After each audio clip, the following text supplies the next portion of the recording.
Vamos a mais uma pergunta, e essa pergunta trata da seguinte situação. Como você tem certeza que é para você fazer isso? Esse é o primeiro ponto. Segundo, quem te deu a autorização ou quem te concede a autorização ou a autonomia e quem investe você de determinada autoridade, seja no campo físico, material ou espiritual, para proceder com tal movimento, atitude. Bom, veja que são várias perguntas dentro de uma só indagação. E eu gostaria de acrescentar, inclusive, mais alguns questionamentos para ampliar, então, o sentido dessa reflexão.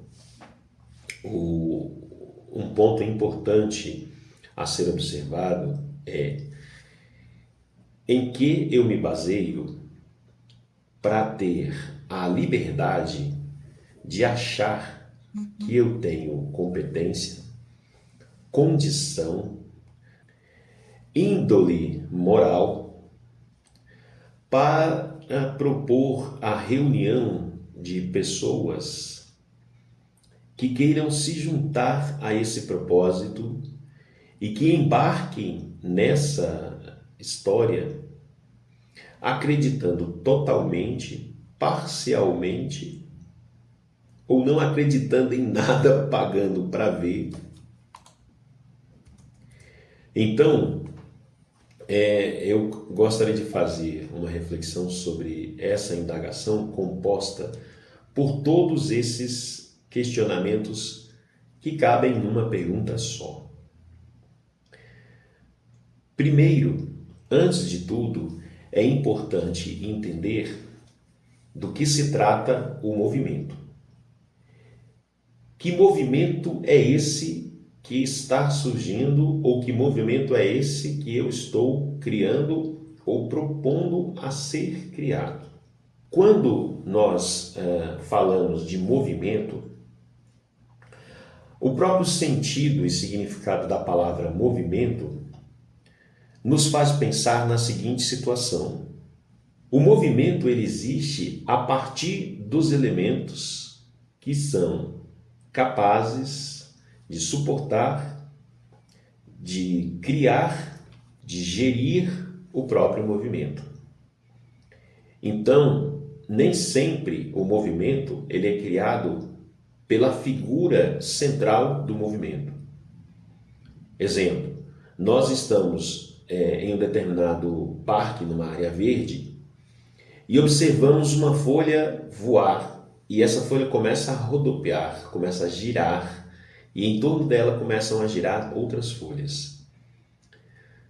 Não podemos dizer que essa folha, que é a figura central daquele ponto de observação que está diante de nós, que ela é responsável por criar o movimento. Existem outros elementos em torno da existência nesse cenário que criam um movimento, e um deles é o vento, por exemplo.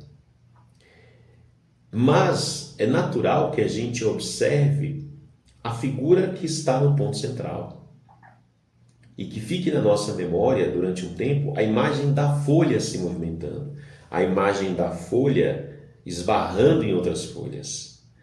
E dependendo do tamanho desse movimento, essa folha, que era a figura central, passa a ficar depositada ou presa em algum lugar, mas o redemoinho e o vento continua, arrastando outras folhas, galhos, árvores e uma série de coisas. Então é normal que no início de observação, que aquele elemento que está posicionado como figura central seja o elemento a ser observado. E por ser observado, naturalmente, seus atributos estarão em evidência. Isso levará o observador a tecer comentários de elogio, de apoio, de bravura, comentários horrendos, de repulsa e assim por diante. Mas o importante é que quem está dentro do movimento tenha consciência de quem você realmente é, perceba o que está acontecendo, permita-se viver a experiência do movimento e aceite a posição que o movimento trará para você. No caso da folha, enquanto ela estiver consciência de que ela é folha e que ela não tem poder sobre o vento e que não adianta ela resistir à força do vento que está criando o redemoinho, mas que ela pode assumir comportamento de harmonia dentro desse redemoinho, percorrer o espaço que lhe for cabível, permitido, durante o tempo que lhe for proporcionado dentro desse redemoinho, e naturalmente aceitar o espaço e tempo e local onde supostamente ela ficará depositada, uma vez que foi arrastada por esse movimento do vento girando o redemoinho. E com certeza, durante esse movimento, essa folha vai experimentar desde a força rodopiante na base, próxima ao solo, como também vai poder percorrer dentro desse túnel de vento até chegar na altura. Altura essa que, porventura, pode ultrapassar a copa das árvores, inclusive a árvore a quem ela estava presa. Isso significa que, se dentro desse movimento de criar essa ação humanitária, de caridade, de ajuda, da Irmandade Cruz nas Águas, e ao mesmo tempo fazendo desabrochar, surgir, acontecer o Instituto de Caridade e Auxílio, caso eu seja a figura central, colocando-me na posição da folha, eu preciso trabalhar durante esse movimento essa consciência de que eu posso passar pela experiência semelhante à da folha, de ser o ponto central de observação de alguns, onde os meus atributos, características, qualidades, defeitos estarão em evidência, recebendo críticas, elogios ou repulsa, certo? Mas também tendo consciência que o movimento de flutuar dentro desse redemoinho, tanto para descer como para subir, não depende da opinião deles. E caso eu me permita viver essa experiência, conhecer então a sensação das alturas, tendo ainda a consciência de que, como a folha, eu posso ser depositado em um cantinho, uma palavra em espanhol que define isso, em um rincón, e que lá ficarei. Alguém pode observar e dizer, mas isso não é perigoso, Jairo? Claro que é perigoso, entende? Porque a folha pode se estraçalhar nesse movimento, ela pode se dilacerar, ela perderá então toda a sua essência, ela pode inclusive se secar e esfarelar durante esse movimento. Ela pode ser cravada em uma estaca, em um galho, ela pode parar presa debaixo de alguma coisa. Mas a folha, ela é muito mais além daquilo que a gente vê. A folha, antes de estar no seu composto orgânico, que a define como folha, ela é, antes de tudo, a energia do reino das plantas. Ela emite uma vibração, ela se conecta por vibração e ela existe em torno desse processo vibracional. A sua consciência vai além do seu formato físico, por nós conhecido. Da mesma forma sou eu, somos nós. Ter a consciência de que eu sou muito mais além do que esse corpo físico, que eu estou ligado a uma ancestralidade e que eu sou o espírito e que eu tenho energia e que eu sou conduzido por um aspecto vibracional para a experiência. E uma dessas experiências é a de vida, consequentemente, também a de morte. E que nesse movimento de subir e descer, eu de ser arrastado pelo o giro do redemoinho, eu também posso ter resultados ou consequências semelhantes à da folha. Eu posso parar preso em alguma situação no qual ali eu vou acabar os meus restos de dias. Eu posso me estraçalhar dentro desse movimento, perdendo partes da minha existência, da minha personalidade, do meu corpo físico, da minha história de vida, dos enredos e planejamentos idealizados na minha mente, que é o que está acontecendo nesse exato momento. Eu estou dentro desse movimento, isso não é algo que vai acontecer. Eu já estou dentro desse movimento durante um certo tempo da minha vida. Então, parte do que está relacionado à minha personalidade, à minha história de vida como pessoa humana nessa face da Terra, já está em evidência. Separação conjugal, relação com os filhos diversificada fora do padrão, condição financeira em altas e baixas, acúmulo e perda de patrimônio, questões relacionadas à justiça, questão de trabalho, exoneração de cargo público, aquisição de nova função, mantenham-se, não mantenham na mesma função. Eu estou como a folha dentro do movimento. É que talvez muitos não tenham visto dessa forma e não compreendam como tudo. Eu não tenho nem a opção de dizer não quero. Eu não tenho nem a opção de dizer vou parar com isso. Parar com o quê? Com o movimento da minha vida? Ela já está em andamento e eu já estou vivenciando. Qualquer ação de resistência dentro desse movimento pode me levar a uma direção que talvez eu não goste ou não queira. Então, diante do que me foi proposto, do que está sendo colocado, do que vem sendo observado e trabalhado, não só nesses últimos 7 anos, porque nesses últimos 7 anos eu venho, em especial, com um olhar aberto para a Irmandade Cruz das Águas, mas a minha vida como um todo, a trajetória, a minha experiência na espiritualidade e todas essas questões, me colocaram onde eu estou e me trazem a situação em que estou e me colocam diante da consciência em que eu estou.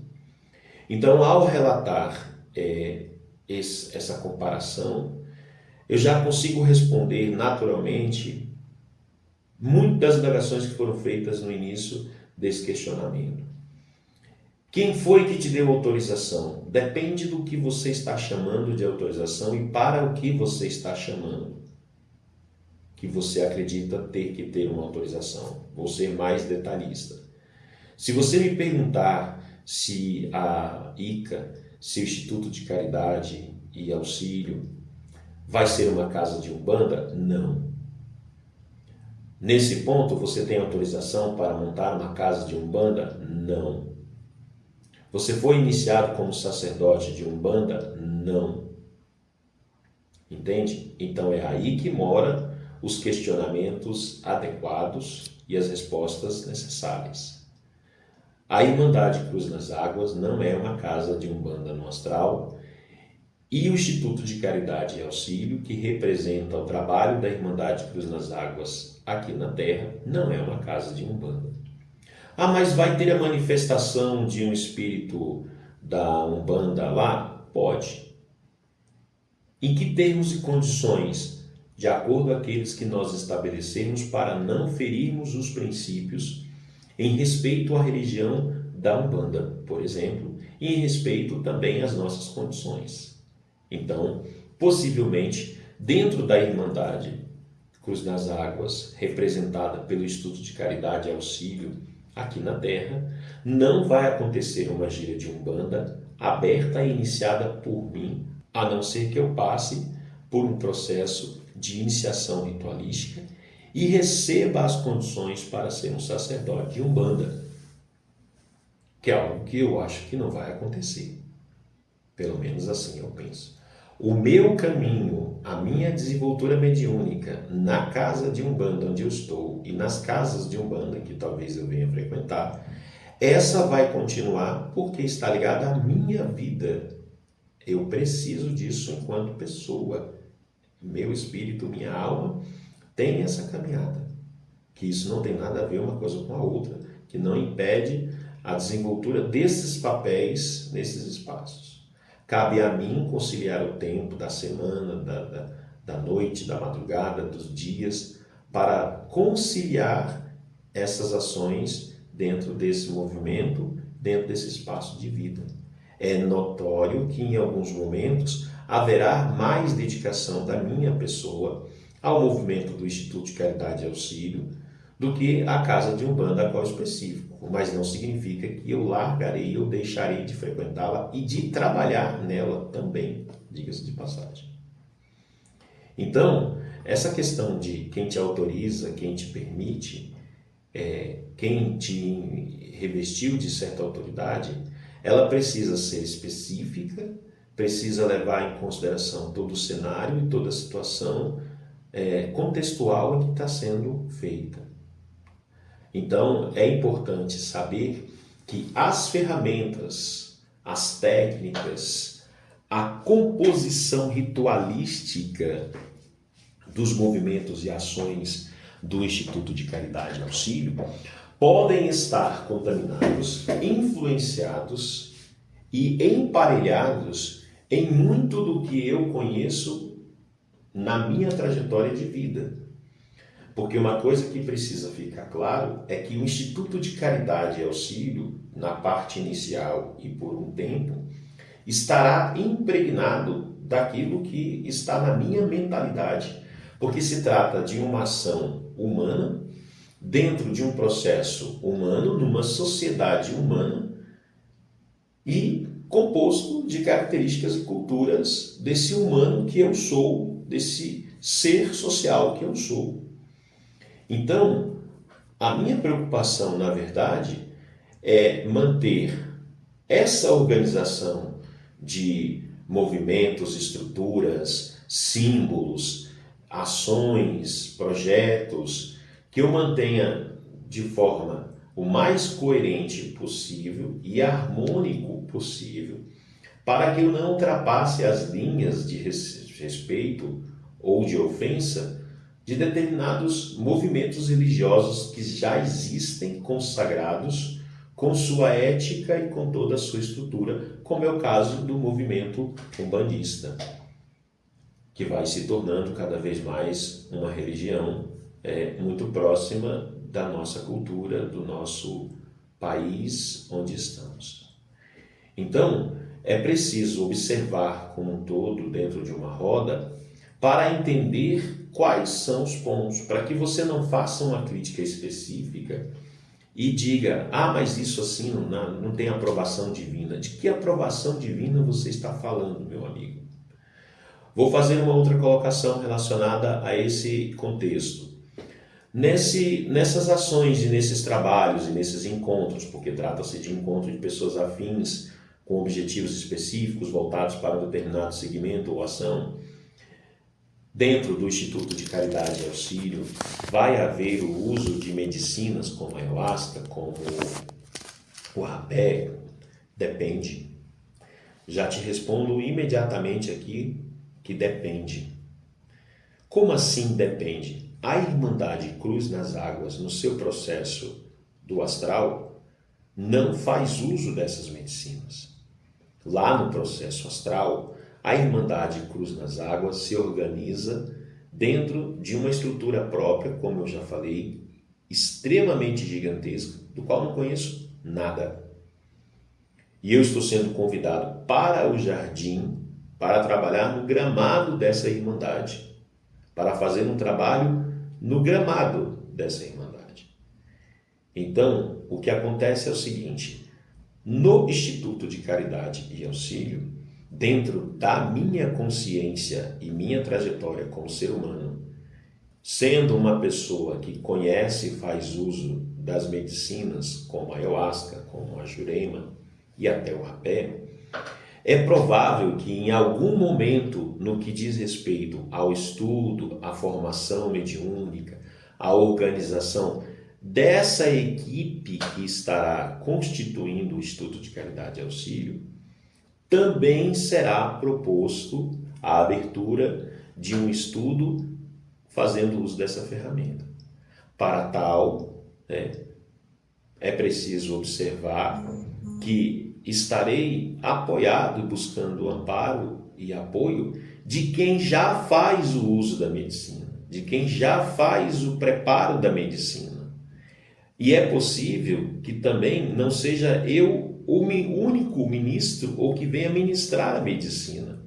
O mais provável é que pessoas, líderes de outro movimento, com um tempo de andança, com um tempo de existência, que já faz o trabalho, seja parceiro ou convidado a ministrar o trabalho dentro de um estudo específico voltado para uma finalidade, que às vezes é um pouco diferente daquilo que ele já faz lá dentro do templo de Umbanda ou dentro da casa do Daime e assim por diante.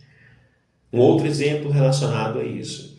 A pessoa trabalha com terapias holísticas, tem um atendimento, faz estudo dos cristais, faz aplicação de reiki, faz, por exemplo, uso de oráculos como a carta, o baralho. Vai existir isso dentro do Instituto de Caridade e Auxílio? Pode existir. Quando você analisa o estatuto de criação de um instituto, por exemplo, como de Caridade e Auxílio, lá nos dá abertura para que aconteça projetos, campanhas, movimentos, arrecadações, todo tipo de coisas relacionadas à estrutura da existência e bem-estar do ser humano. Isso será uma regra para os membros do Instituto de Caridade e Auxílio? Não. Poderá ser ofertado aos membros? Sim. Dentro do Instituto ou fora? Sim. Tudo a depender da condição e estrutura organizacional que o Instituto venha a ter para fazer a acomodação dessas atividades, lembrando, mantendo sempre o respeito à hierarquia, à existência, às normativas regulamentares, não somente civis, mas do próprio movimento ou da própria religião ou do próprio ato que trabalha com essas questões. Não adianta eu abrir, por exemplo, um jogo de cartas se eu não conhecer os oráculos, se eu não souber a sua origem, se eu não souber comunista, se eu não respeitar a ética, se eu não respeitar a existência do oráculo, que já é muito, muito, muito, muito antigo.